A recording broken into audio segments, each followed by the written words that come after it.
Hey guys, good morning.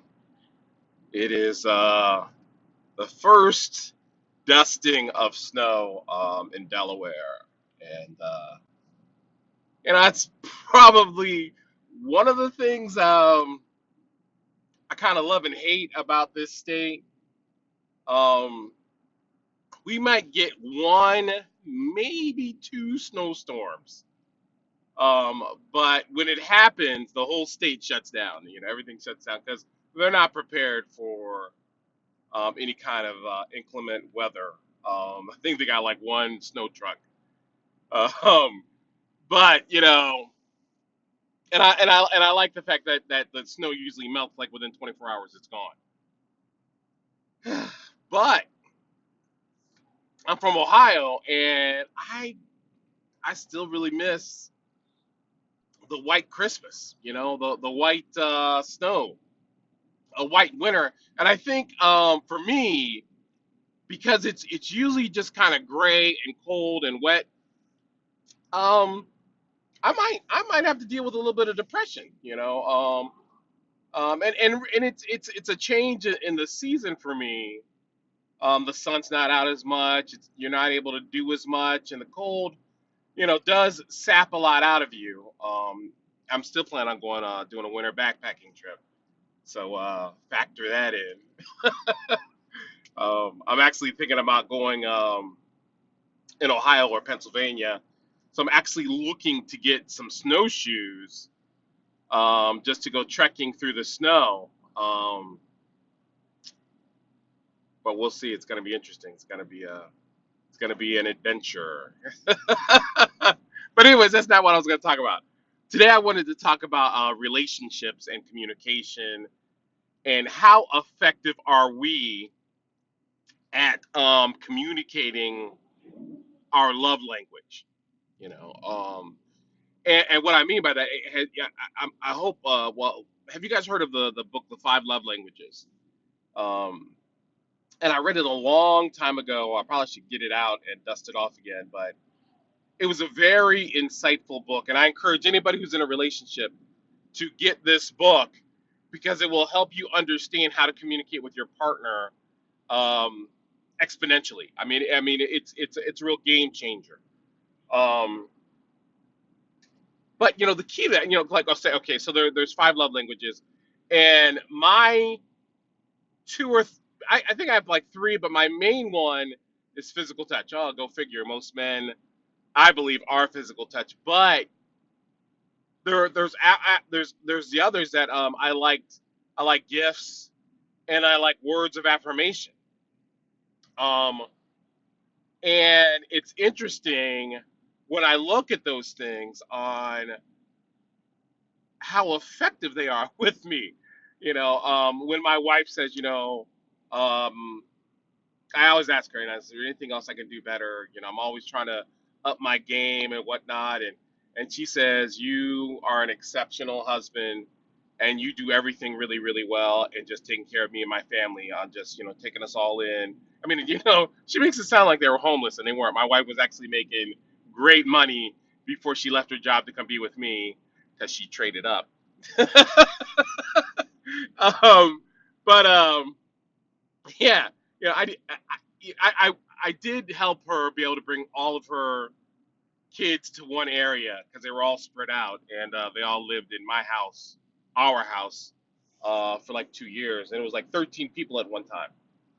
So communication was critical because it was woo. There was a lot of people in my house, and so I had to really work on communicating effectively and working with people who didn't necessarily communicate my language, because as you guys know, when things get stressful, our ability to hear and speak clearly is affected. It's hindered.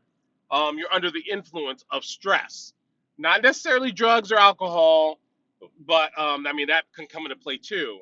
But you're definitely under the influence of stress. And when that happens, especially for men, we will tend to get really, really thick. Okay. dense, stubborn, dumb, ignorant. And I talked to a lot of ladies in my office about that phenomenon of men being stubborn. Like, oh, that's not new news. Well, um, but the problem is, how do you communicate? Because what I think a lot of women have forgotten, because I believe that women are the most powerful person in the house. They have just forgotten their greatest skill, and it's not in out talking the man or beating the man down because they're wrong. That's the wrong play. That's the wrong play. Because as a man, speaking personally, I will dig in and just be wrong. You're not gonna beat me down. You're not gonna dog me, humiliate me. You're not. It's not gonna happen.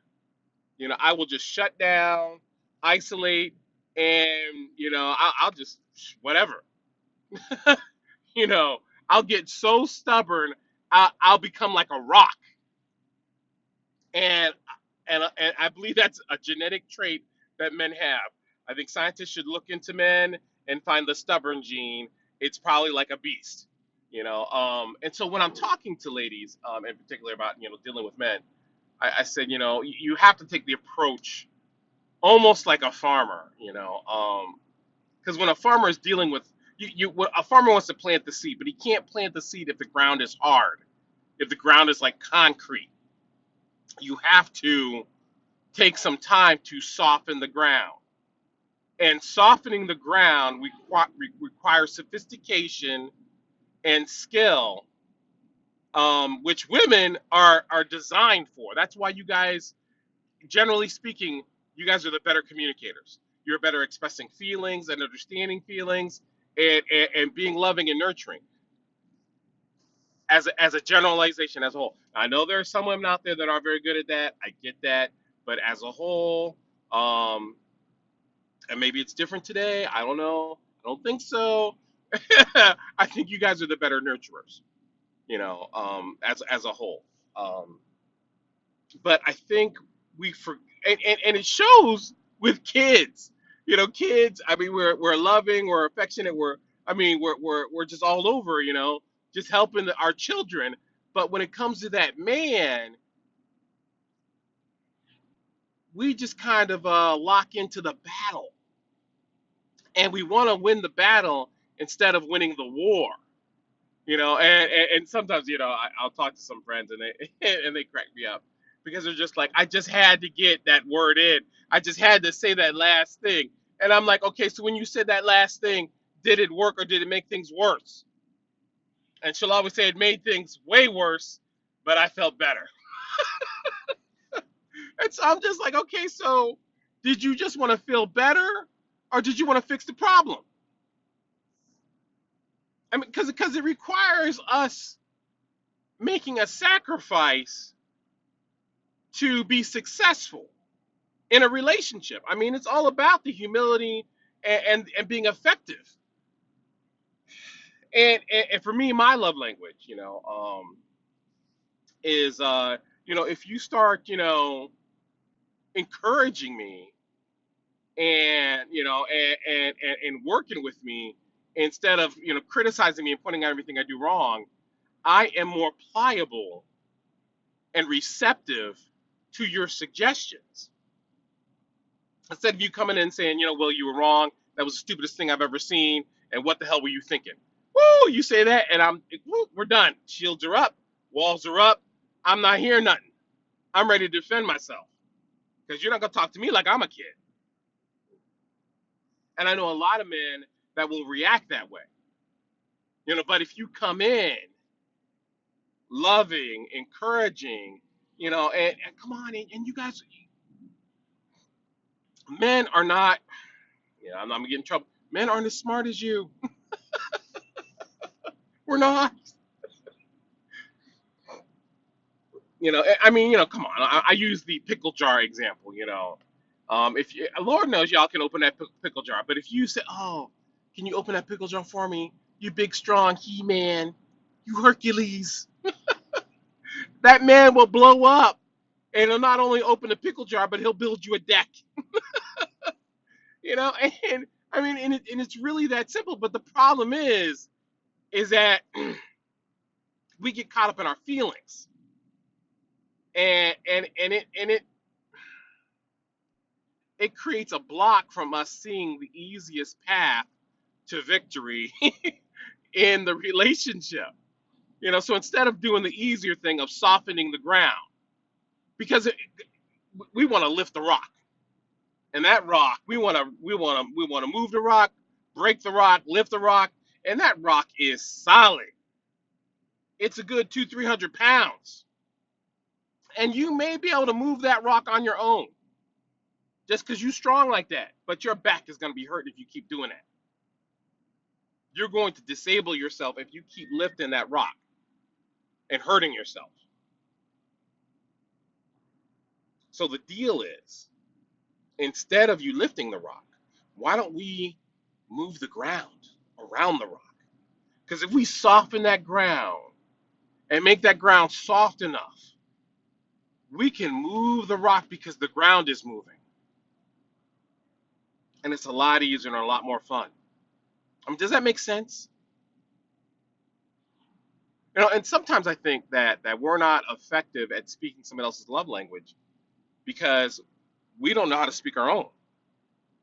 We're not effective at receiving love because we don't know how to love ourselves. And because we don't know how to love ourselves, we're resistant to giving love effectively. And so because of that, we have this tendency towards hardness because we don't even know how to forgive ourselves for our own past mistakes, let alone our partner and their flaws. And maybe that's why we're so critical, because we don't give ourselves grace. We're not speaking words of affirmation to ourselves like, you know what, you did a good job today, Will.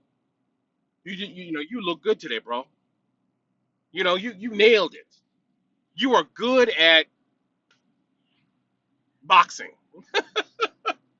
And I laugh because I have to, encourage myself in boxing because I'm always comparing myself to, like, you know, P and Brandon and well, just about everybody else, all the women in there, Sissy, Cornita, all those guys are like phenomenal superstars to me, and I'm trying to keep up with them, but they've been doing it a lot longer than me. I'm doing really good for a guy that just started not too long ago. And Brandon will tell me that. But I have to tell myself that because until I receive it from myself, I'm not going to receive it from anybody else. So, so, like, if I, and it's funny because I'll practice this with my clients when I tell them, I say, you look really good today. Oh, well, not really. Or, hey, you're losing weight. No, I'm not. I've gained like 50 pounds, Will. And I'll be just like, look, I am trying to teach you how to receive a compliment, but you have to start complimenting yourself. If you're already encouraging yourself, you won't be resistant to receiving encouragement or giving encouragement. You'll be effective at being able to give it because you know how to receive it from yourself.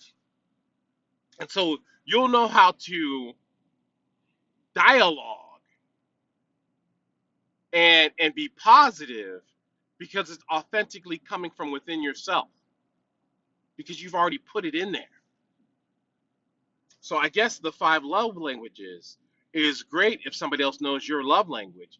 But what if they don't know your love language because you're not even speaking it to yourself?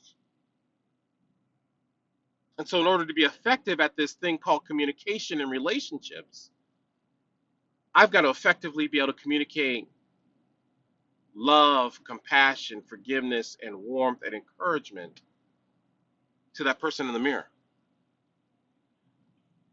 So that's my topic for today, Relationships 101. Love you guys, and I'll talk to you later. Peace.